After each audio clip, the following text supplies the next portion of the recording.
Primeira carta do apóstolo João, capítulo 2, versículos de 12 a 14. Os irmãos mantenham a Bíblia aberta para que assim possam acompanhar o estudo desta noite. Meus irmãos, quando pensamos no contexto evangélico atual, precisamos nos preocupar com o legado que a nossa geração deixará para a posterior. Basta uma passeada rápida em algumas igrejas evangélicas para sentir-se enojado com tantas aberrações feitas de Deus. Vemos falsos pregadores sendo encastelados pelas mídias e por ímpios que se autodenominam cristãos, pelo simples fato de integrarem uma igreja intitulada de evangélica. Que geração cristã iremos deixar para a posterior?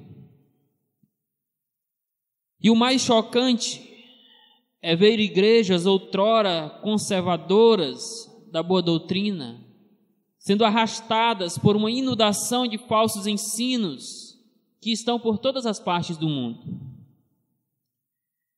E estes ensinos têm influenciado vidas, têm destruído igrejas, têm escandalizado o nome de Cristo, têm desonrado o Evangelho, as boas novas da salvação. Quando João escreveu esta carta, a igreja já se encontrava ameaçada por falsos pregadores e seus ensinos malignos. Por isso João vem advertindo a igreja sobre o caráter desses malfeitores e os destroços que os seus ensinos podem causar na vida de uma igreja.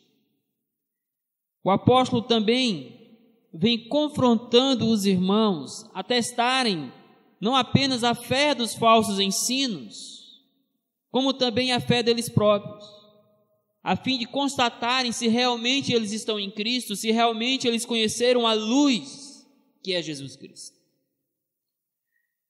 Desta forma, o texto desta noite serviu para encorajar os irmãos a rejeitar os falsos ensinos de seus dias e continuarem andando em conformidade com os ensinos da palavra de Deus.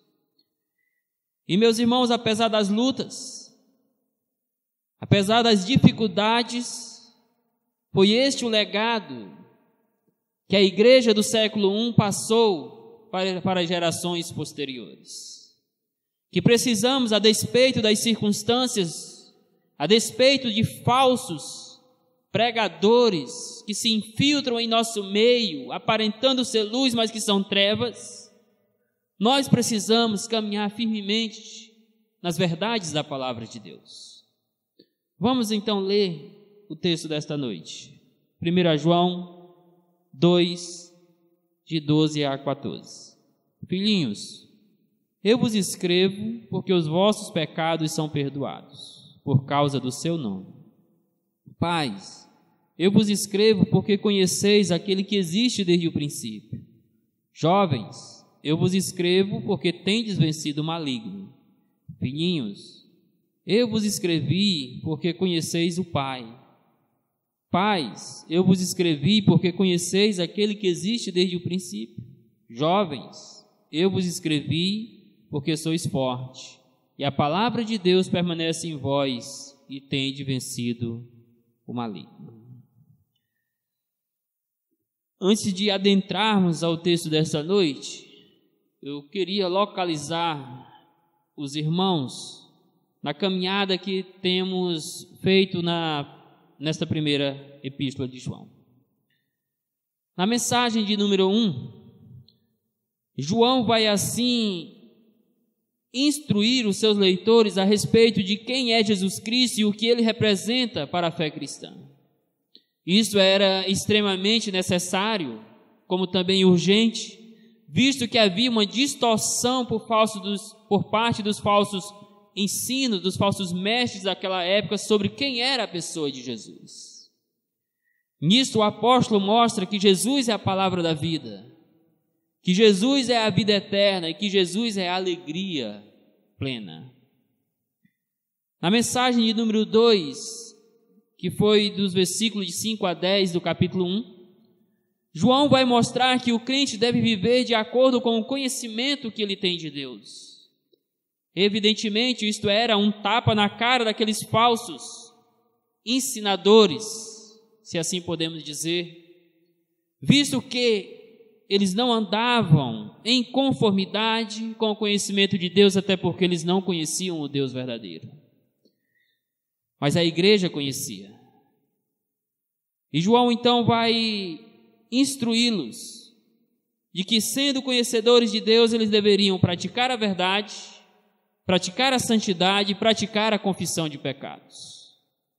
Na mensagem de número 3, capítulo 2, versículos de 1 a 6, estudamos que a genuinidade do relacionamento do crente com Deus é evidenciada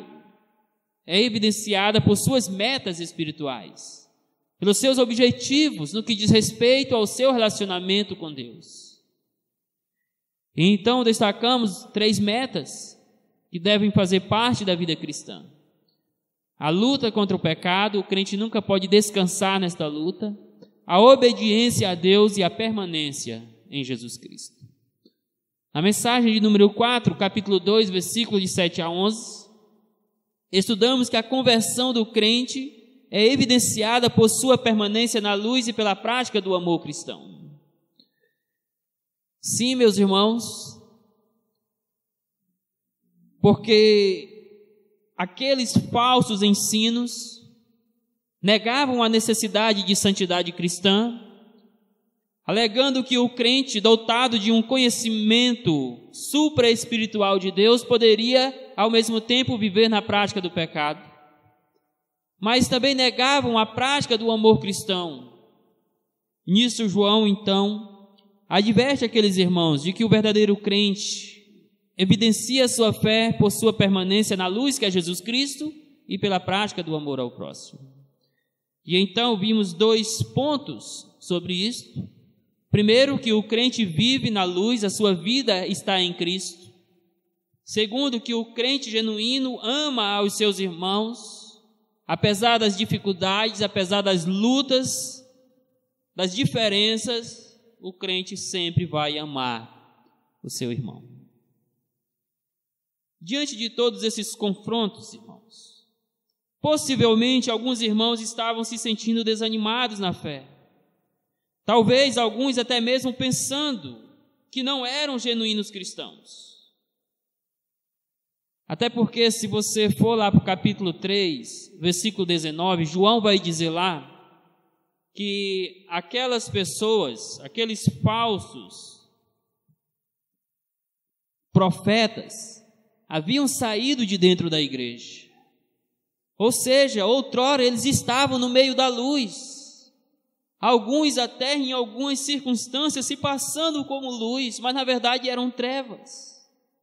E por isso que João, meus irmãos, chega a ensinar, na verdade no capítulo 2, versículo 19, ele diz assim: eles saíram de nosso meio, entretanto não eram dos nossos, porque se tivessem sido dos nossos, teriam permanecido conosco.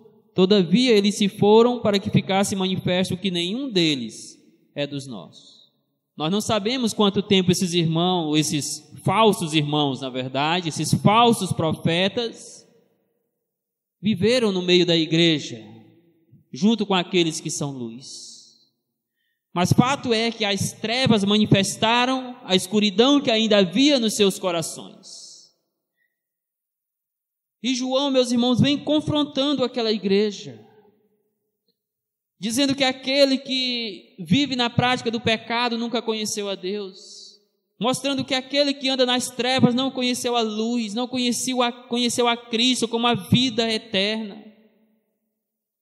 É possível sim que alguns daqueles irmãos estivessem neste momento diante dos confrontos da palavra de Deus, diante dos testes da palavra de Deus, colocando em crédito a sua própria fé, desanimados, pensando que não eram cristãos genuínos. Porque certamente esses irmãos estavam travando uma luta contra o pecado, como nós. E meus irmãos, possivelmente isso já tenha acontecido conosco, já tenha acontecido com você. Talvez em algum momento você já se viu tão fraco na luta contra o pecado ao ponto de pensar que não é cristão. Mas de repente você abraça as gloriosas promessas do Evangelho e percebe que tudo não passou ou não passa de um momento de fraqueza e que sim, você é um cristão genuíno. Diante disso, o texto vai nos ensinar, e este é o resumo do texto desta noite, que a despeito das perseguições e atrações dos falsos ensinos, os privilégios que o crente tem em Jesus Cristo deve levá-lo a permanecer firme nas verdades do Evangelho. Repito, a despeito das perseguições e atrações dos falsos ensinos, os privilégios que o crente tem em Jesus Cristo deve levá-lo a permanecer firme nas verdades da palavra de Deus. E irmãos, essa permanência ou a falta dela que vai de fato mostrar se somos cristãos genuínos. O ensino do texto é feito a partir de um método de repetição, direcionado aos filhinhos, pais e jovens. Não sabemos ao certo o que João tinha em mente quando usou esses termos para designar os seus leitores neste parágrafo específico. Alguns alegam que o apóstolo está literalmente se referindo a cada faixa etária da vida. Assim ele estaria falando aos filhos, aos jovens e aos pais, suprindo recursos da palavra de Deus para enfrentar as tentações de cada faixa etária desta vida. Outros pensam que João está usando estes termos para qualificar o nível de maturidade dos irmãos, onde filhinho se referiria aos mais imaturos na fé, às crianças espirituais. Pais se referia aos adultos, aquelas pessoas que então seriam os mais maduros na fé. E jovens seria um meio termo entre esses dois. Aquele que não está com a sua maturidade lá em cima, mas também não está lá embaixo, está no meio termo. Mas você já percebeu que às vezes podemos ter adolescentes que entrariam nessa categoria de filhinhos aqui, que são muito mais maduros do que adultos? Você já percebeu que podemos ter jovens muito mais maduros na fé do que pessoas, inclusive anciãs, na igreja? Irmãos, não sabemos ao certo porque João usa essas três categorias, filhinhos, pais e jovens, nesse parágrafo. No entanto, eu prefiro pensar que o apóstolo esteja usando estes termos tirados do contexto familiar para mostrar que os cristãos integram a família de Deus, tendo-o como seu pai e eles como filhos. Até porque aquilo que João vai destacar no decorrer desse texto se aplica a todos, quer sejam crianças, jovens ou adultos.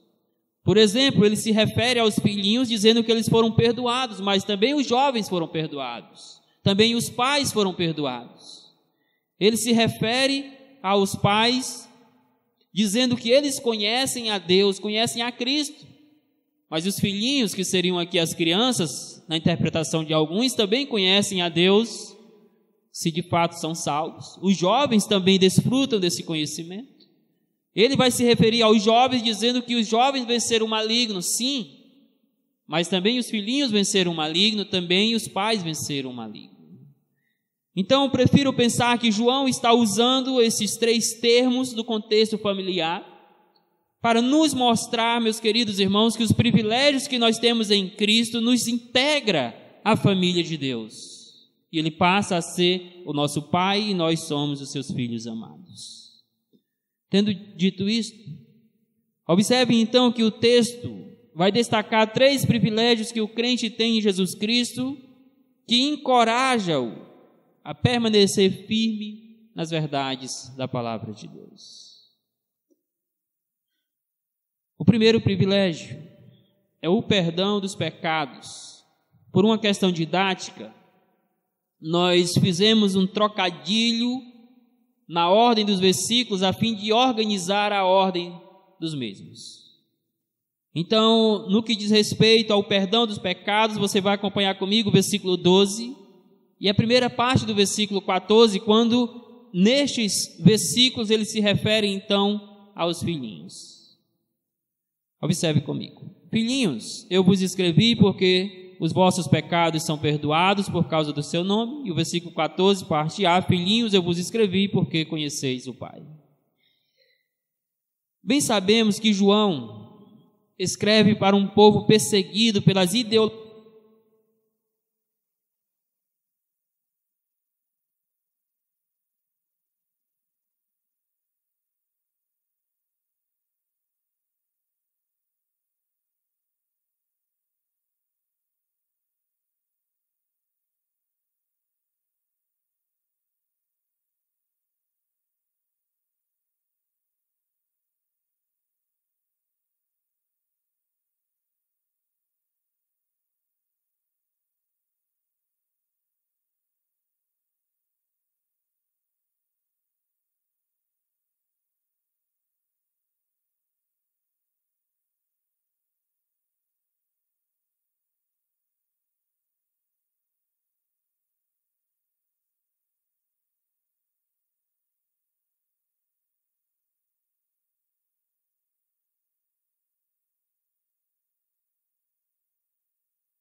encorajar os irmãos com a sentença que segue, afirmando que eles tiveram seus pecados perdoados.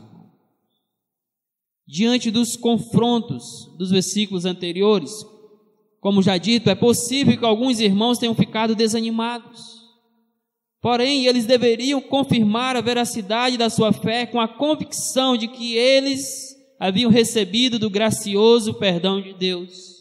E João vai dizer: eu vos escrevo, porque os vossos pecados são perdoados por causa do seu nome. Por causa de seu nome, fundamenta o perdão do pecador unicamente na pessoa de Jesus. A boa nova de Deus para o pecador é que a morte do seu Filho o levou a perdoar de todas as suas ofensas mediante a fé. E veja, meus irmãos, como que o próprio Jesus Cristo explicou as Escrituras para os seus discípulos antes de subir aos céus. Lá em Lucas 24, de 44 a 48, o texto é um pouco longo, mas vale a pena ler, diz: a seguir, Jesus lhe disse: são estas palavras que vos falei, estando ainda convosco. Importava se cumprisse tudo o que está escrito na lei de Moisés, nos profetas e nos salmos.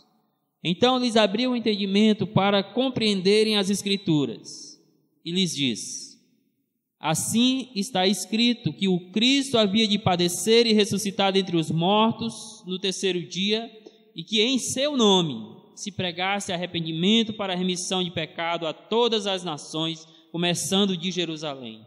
Vós sois testemunhas dessas coisas. Os discípulos eram testemunha de que a mensagem central das Escrituras é o perdão de Deus por meio de Jesus Cristo. Veja ainda o clamor que Jesus faz ao Pai nos momentos agonizantes da cruz, quando todos escarneciam, quando todos o maltratavam. Jesus clama: Pai, perdoa-lhes porque não sabem o que fazem. O perdão de pecados vem unicamente por meio de Jesus Cristo, ou como diz o texto, por causa do seu nome. Logo, sem a mediação de Jesus não há esperança para o pecador. E o tempo verbal do verbo perdoar aqui indica uma ação do passado, mas com efeito no presente. Ou seja, meus irmãos, nós fomos perdoados quando nós cremos em Jesus Cristo. No entanto, nós continuamos sendo perdoados diariamente por Deus.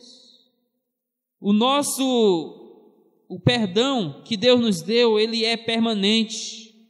E é por isso que Paulo pôde afirmar, quando escreve aos Romanos, que nada nos separa do amor de Deus que está em Jesus Cristo. Deus não perdoa para depois voltar atrás e condenar aquele que ele outrora perdoou. Ele nos perdoa e nos absolve de uma vez por todas da penalidade dos nossos pecados.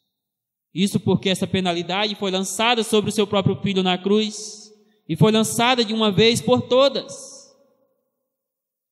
Por isso João diz: filhinhos, eu vos escrevo porque os vossos pecados foram perdoados.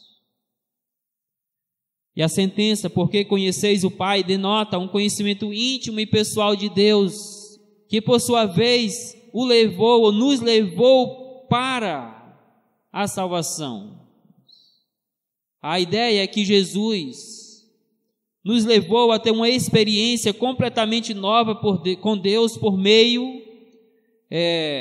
da qual nós passamos a conhecê-lo como nosso Pai. E como resultado deste conhecimento, o crente entra num relacionamento pessoal com Deus, por meio do qual ele passa a conhecê-lo cada vez melhor como seu Pai amado.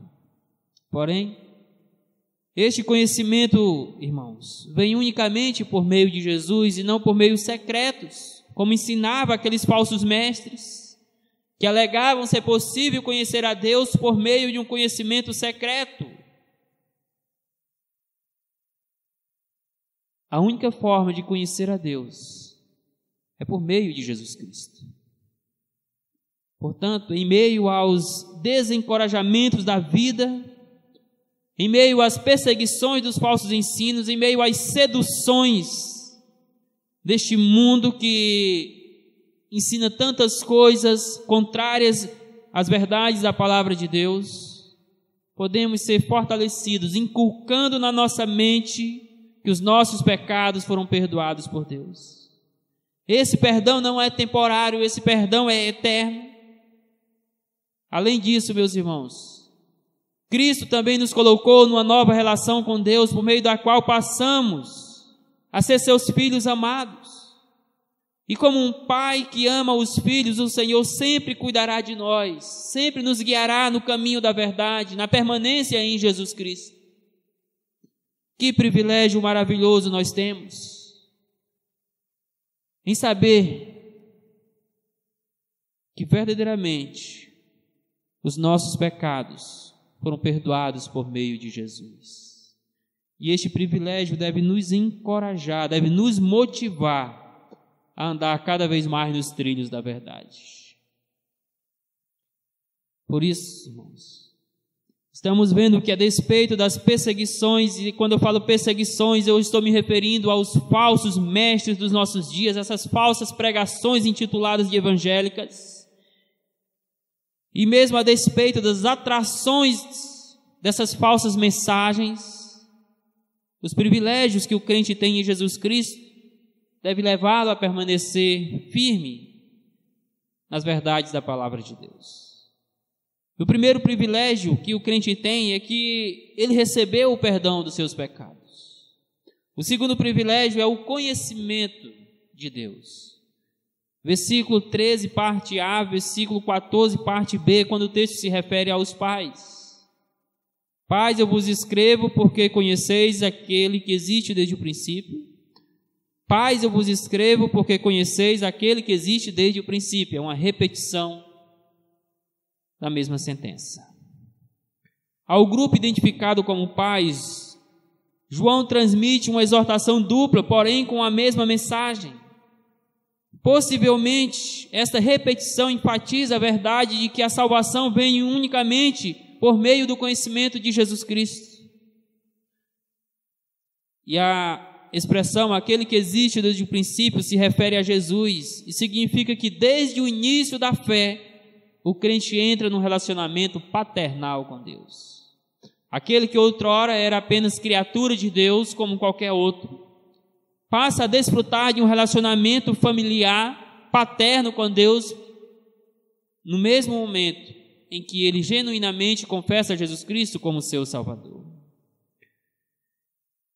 No decorrer da carta, João tem cobrado que aqueles irmãos andassem na luz, que aquelas pessoas amassem seus irmãos, que eles fugissem da prática do pecado, que eles buscassem a santidade, que eles confessassem os seus pecados, entre outras coisas. Porém, sabemos que isso somente é possível por meio do íntimo conhecimento de Deus como seu Pai amado. Por isso João declara de forma dupla: pais, eu vos escrevo porque conheceis aquele que existe desde o princípio, e vai repetir a mesma expressão. E novamente o verbo conhecer significa o conhecimento salvífico que o crente tem de Deus. Esse conhecimento serve de fortaleza para os nossos momentos de dificuldades. Esse conhecimento serve, meus queridos irmãos, para nos resguardar dos falsos ensinos, para combater as mentiras e se guardar dos erros. Isso significa que à medida que avançamos na vida cristã, o nosso conhecimento com Deus também precisa ser desenvolvido, ele precisa ser progressivo. Por isso, Oséias 6,3 diz: conheçamos e prossigamos em conhecer ao Senhor. Eu creio que muitos cristãos estão perambulando na igreja e na vida, porque são pobres no conhecimento de Deus. Eu creio que muitos cristãos estão sendo influenciados por falsos pregadores dos nossos dias, em sua parte por pregadores midiáticos, porque não têm um conhecimento aprofundado de Deus como seu Pai amado. E meus irmãos, se nós não conhecemos a Deus, certamente estaremos desprotegidos quando as ameaças dos falsos ensinos baterem à porta dos nossos corações e também das nossas igrejas. Portanto, o conhecimento do Senhor é uma plataforma segura para todo crente verdadeiro. Ele nos conduz sim à salvação, mas ele também nos faz descansar no braço do Pai.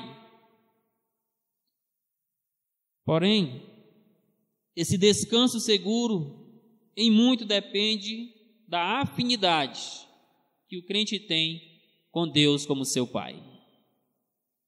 E eu pergunto a você: como está o seu conhecimento de Deus?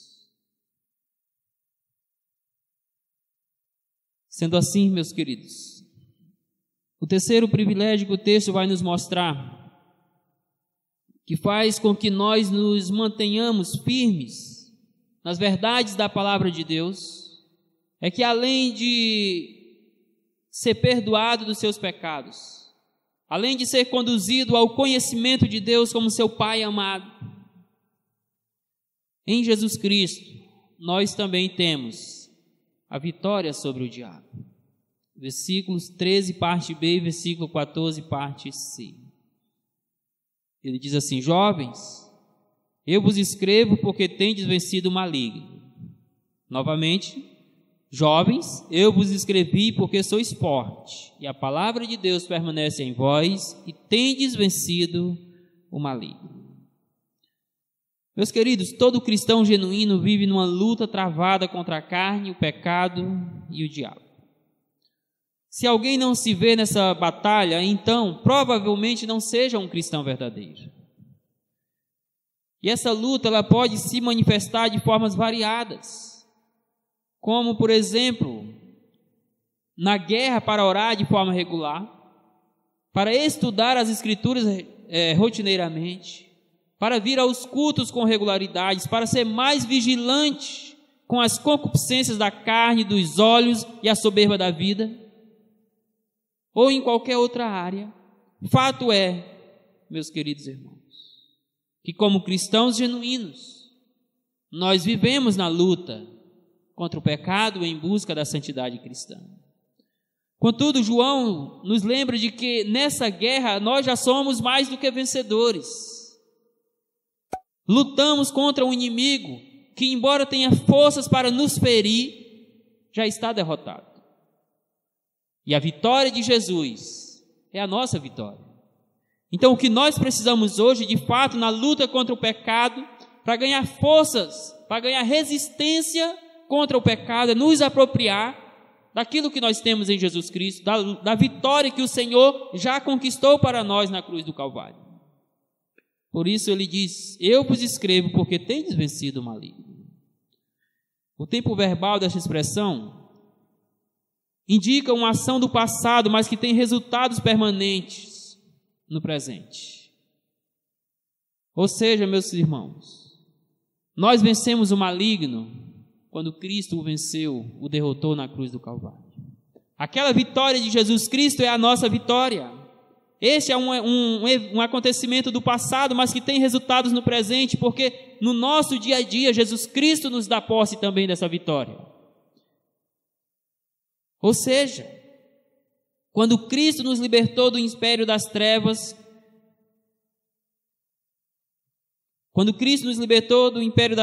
mediante a aplicação da obra redentora no nosso coração, nós vencemos o maligno por meio da vitória de Jesus Cristo. Porém, essa vitória de Jesus também nos dá força para vencer as lutas diárias que nós temos contra o pecado. Seja qual for o estágio de maturidade de um crente, se ele verdadeiramente é salvo, então ele já venceu o maligno.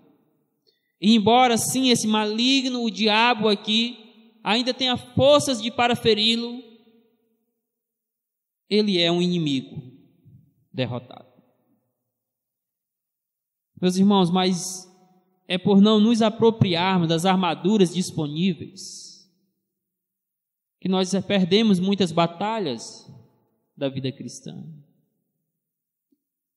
É por não nos apropriarmos da vitória de Jesus Cristo na cruz do Calvário, das ferramentas que Ele nos dá, que nós vivemos trombaleando muitas vezes na vida cristã, na nossa luta contra o pecado, e muitas vezes desonramos a Deus, caindo, quando poderíamos ter vencido por meio de Jesus Cristo. E há muitas coisas nas quais nós cometemos essas falhas por não nos apropriarmos da vitória de Cristo. Talvez você esteja pensando em alguns pecados socialmente mais escandalosos, e aí você diga: eu estou vencendo. Mas que tal pensar naqueles pensamentos loucos e pecaminosos que passam na sua mente? Que tal pensar nas ocasiões em que você não conseguiu dominar a sua língua? Nas ocasiões em que você não conseguiu segurar a sua personalidade e explodiu? Que tal pensar nas vezes em que você deu uma alfinetada nos seus irmãos por meio de palavras? Nós somos tentados diariamente, tentados a cometer atos pecaminosos. E a única forma de vencermos essas tentações é nos apropriando da vitória de Jesus Cristo e daquilo que Ele coloca ao nosso dispor. Portanto, sendo o diabo um inimigo feroz e cruel, embora já derrotado, precisamos buscar forças na palavra de Deus para não fraquejarmos nas batalhas que enfrentamos, enquanto trilhamos o caminho da glória celestial. E aqui está o segredo revelado por João, para que possamos de fato nos apropriarmos da vitória de Jesus Cristo contra o maligno, porque essa vitória também é nossa. Ele diz: eu vos escrevi porque sois fortes, mas de onde vem esta força? Essa força vem da palavra de Deus, que permanece em vós, e por isso tendes vencido o maligno. Posicionalmente, a nossa vitória está na vitória de Jesus. mas também cotidianamente precisamos nos apropriar dela por meio da força que está na palavra de Deus. A força, meu querido, para que você vença o pecado diariamente, lhe é injetada pela palavra do Senhor. Quando a palavra está em você e você está na palavra, então Deus lhe dá forças para lutar contra o maligno e vencer. Veja o que é dito no Salmo 119, versículo 11: guardo no coração as tuas palavras para não pecar contra ti. O versículo 9, que antecede a este do mesmo Salmo, faz uma interrogação: de que forma pode o jovem guardar puro o seu coração? E a resposta é: guardando a palavra de Deus. No mesmo sentido, então, João afirma: sois fortes, porque a palavra de Deus permanece em vós e tendes vencido o maligno. O maligno aqui se refere ao próprio diabo, que coordena tudo quanto é oposto ao ser de Deus. Então, em Jesus Cristo, nós temos forças na vitória de Jesus, por meio da habitação da palavra de Deus nos nossos corações, para vencer o diabo e tudo quanto está em oposição à palavra de Deus, que é coordenado pelo próprio diabo. Veja o que João diz lá na frente, no capítulo 5, versículo 19 desta carta: sabemos que somos de Deus e que o mundo inteiro jaz no maligno. Então, como que nós podemos vencer o maligno? Como que nós podemos vencer este mundo? As tentações da carne, meus irmãos? Nos apropriando da palavra de Deus que está no nosso coração. Logo, a única forma de vencer o diabo e tudo quanto está em oposição à vontade de Deus para a sua vida é por meio das Escrituras. E o verbo permanecer tem o sentido de ficar continuamente. Isso significa que, uma vez que você crê em Jesus Cristo, você passa então a conhecer a Deus como teu Salvador, como teu Pai. E a palavra de Deus está então no teu coração.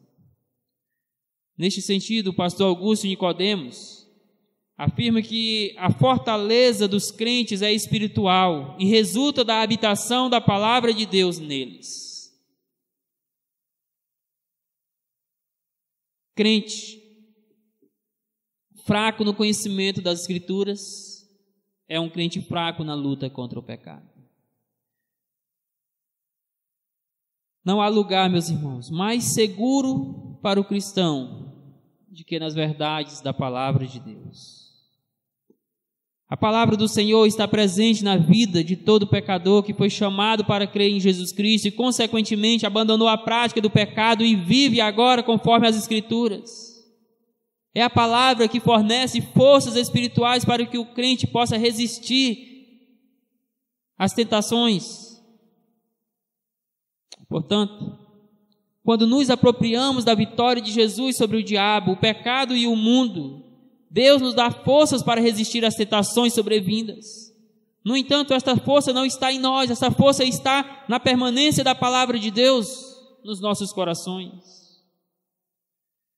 Todo crente, ouça bem, todo crente tem potencial para resistir ao pecado e viver de forma santa para Deus. Pois conforme as Escrituras, foi para isto que o Senhor nos chamou. Se não, veja o que é dito lá em 1 Pedro 1, versículo 14 a 16. Como filhos obedientes, não vos amoldei as paixões que tinhas anteriormente na vossa ignorância. Pelo contrário, segundo é santo aquele que vos chamou, tornai-vos santo também vós mesmos em todo o vosso procedimento, porque está escrito: sede santos, porque eu sou santo. 1 Pedro 1, 14 a 16. Nós fomos chamados para viver na prática da santidade. Mas isso significa, meus irmãos, se apropriar da vitória de Jesus Cristo sobre o diabo, sobre o pecado, sobre a carne, sobre o mundo. Mas não tem como nos apropriarmos dessa vitória se não for por meio da própria palavra de Deus. É ela que nos revela a Deus na pessoa de Jesus Cristo. É ela que nos conduz ao conhecimento de Jesus como nosso Redentor. É ela que é o nosso padrão, ao qual devemos seguir para uma vida santa com Deus. Assim, a nível já conclusivo, devemos nos resguardar dos falsos ensinos que perseguem a igreja contemporânea. E devemos fazer isso permanecendo firme nas verdades da palavra de Deus. A melhor maneira de combater o erro e a mentira é conhecendo e praticando as Escrituras.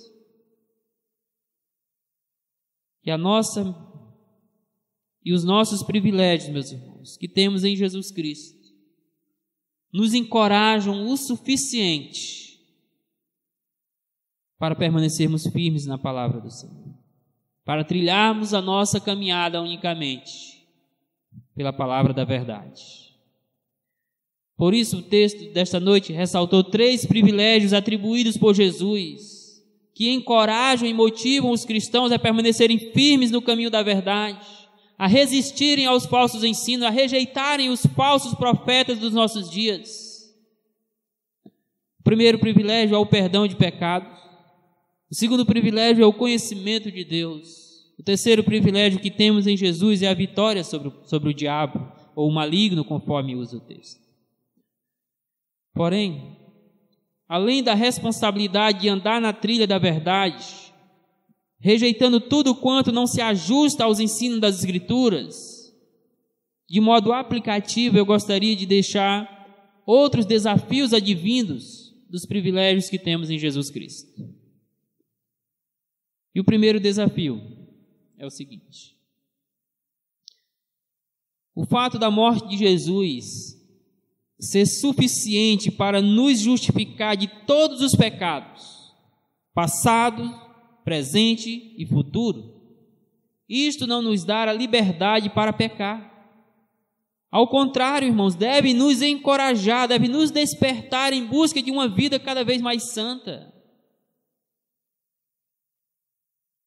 João pôde dizer para aqueles irmãos: eu vos escrevi porque os vossos pecados são perdoados.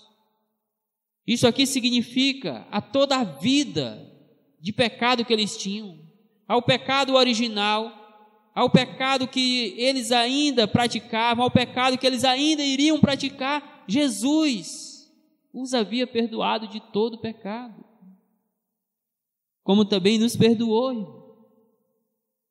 Mas isso não nos dá a liberdade de achar que podemos pecar deliberadamente. Isso deve fazer nascer no nosso coração o desejo de andar cada vez mais em santidade, de louvar cada vez mais a este Deus gracioso, que nos perdoou de todos os pecados.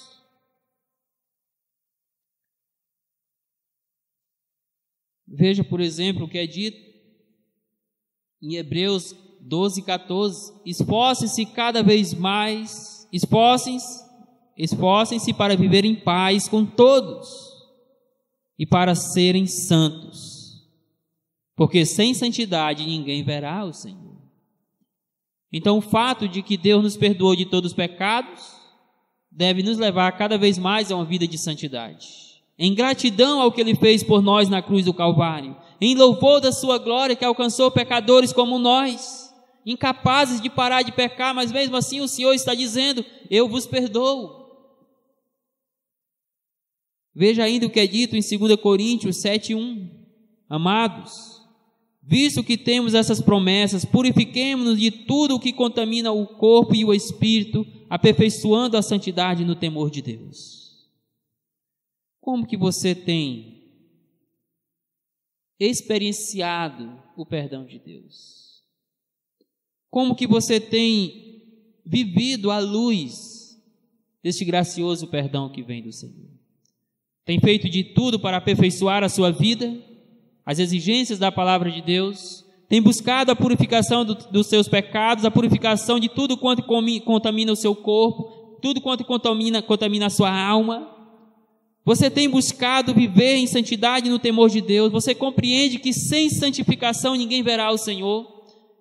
E é por isso que Deus precisa te perdoar, não apenas daquele pecado que você confessou no dia que creu em Jesus Cristo, mas de todos os teus pecados, porque sem santificação você jamais veria ao Senhor.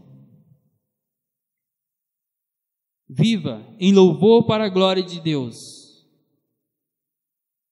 correspondendo a este gracioso perdão que você recebeu, com uma vida cada vez mais santa. Segundo desafio que deixo para você e para mim é que digo, o conhecimento salvífico de Deus deve nos levar ao conhecimento progressivo de Deus. Sim, o conhecimento salvífico que nós temos de Deus, por meio de Jesus Cristo, deve nos conduzir ao conhecimento progressivo deste Deus. É por isso que Oséias, no seu livro, no capítulo 6, versículo 3, ele escreveu para os israelitas que eles deveriam conhecer e prosseguir em conhecer a Deus. O momento em que nós cremos é apenas o ponto de partida para um conhecimento mais amplo que precisamos ter do Senhor. Mas, meus irmãos, tendo em mente essa necessidade que nós temos, tendo em mente que não podemos combater ao erro, estarmos resguardados contra os falsos ensinos sem um conhecimento mais aprofundado de Deus, então o desastre de muitas igrejas, de muitos cristãos contemporâneos, é porque lhes falta o conhecimento de Deus. É por isso que muitos cristãos são enganados por falsos pregadores dos nossos dias. É por isso que muitos cristãos estão ouvindo ou assistindo heresias nas mídias e estão tendo aquilo como verdade, mas que realmente não passa de uma mentira. Veja o que é dito lá em Provérbios 19, na versão NVI. Não é bom ter zelo sem conhecimento. E em Romanos 10, 2, também na versão NVI, Paulo diz a respeito dos judeus: posso testemunhar que eles têm zelo por Deus, mas o seu zelo não se baseia no conhecimento de Deus. Temos sim muitas pessoas religiosamente zelosas nas igrejas contemporâneas, mas não têm nenhum conhecimento de Deus e vivem às cegas, enganadas por falsos mestres, iludidas por falsos ensinos, vivendo falsas esperanças, porque realmente não conhecem a Deus. Meus queridos irmãos, é inegável que vivemos num contexto de palavra não está. É inegável que vivemos num contexto em que muitos cristãos são analfabetos no que diz respeito ao conhecimento de Deus, viu? É só mudar as expressões que se encaixa. E nesse contexto, nós carecemos cada vez mais que cristãos genuinamente salvos se despertem para conhecer ao Senhor. Conheçam e prossigam em conhecer aquele Deus que te salvou, aquele Deus que por meio de Jesus Cristo perdoou todos os teus pecados, aquele Deus que por meio de Jesus Cristo te purificou e te chama para ser santo como Ele é santo, mas não há como viver em santidade sem conhecimento do Senhor. Seja zeloso na sua vida cristã, mas unifique este zelo com o conhecimento do teu Salvador. Terceiro desafio: mesmo que a vitória de Jesus seja a nossa vitória e estejamos lutando contra um inimigo derrotado, não podemos baixar a guarda, pois seus esporões causam dores incalculáveis, além de interferir diretamente na nossa intimidade com Deus. Sim, meus irmãos, o diabo é um inimigo derrotado. mas ele ainda tem forças para nos ferir. Ele ainda pode nos explorar de tal forma que deixa dores incalculáveis, que traz consequências às vezes até mesmo irreparáveis para a nossa vida, para a família, para aqueles que nos cercam, para a igreja. Por isso, sejamos vigilantes, não baixe a guarda. Não pense que porque Jesus já venceu o maligno e ele diz que aquele que está em Cristo também venceu o maligno, você pode agora relaxar. Não faça isso. Seja sempre vigilante, porque este inimigo é como um leão feroz que está andando ao nosso derredor procurando uma oportunidade para nos estragar. E ele ainda pode interferir diretamente na sua intimidade com Deus. Ele não pode mais roubar a sua comunhão com Deus. Ele não pode mais destruir o teu relacionamento com Deus. Porque o perdão que você recebeu de Deus é permanente. Mas ele pode causar danos na sua comunhão. Ele pode interferir na tua intimidade com Ele como teu Pai. Por isso, o melhor caminho é fazermos aquilo que Tiago recomenda no capítulo 4, versículo 7. Sujeitai-vos, portanto, a Deus, mas resisti ao diabo, e ele fugirá de vós. Sujeitem-se a este Deus que lhe salvou em Jesus Cristo. Sujeite-se a este Deus que te tirou daquele mundo de engano que outrora você vivia, da cegueira espiritual que você vivia e te chamou para ser filho dele. A melhor forma de vencer o pecado, a melhor forma de estarmos sempre vigilantes é vivermos em constante sujeição ao Senhor. E assim, também resistir ao pecado, porque Ele vai fugir de nós. Que Deus nos abençoe e nos ajude a estarmos preparados para lidar com falsos mestres e falsos ensinos dos nossos dias que ameaçam a nossa vida com Deus. E aí, espero que você tenha gostado desse vídeo que você acabou de assistir. Não se esqueça de dar seu joinha, seu like, compartilhar esse vídeo e se inscrever no nosso canal e ativar o sininho.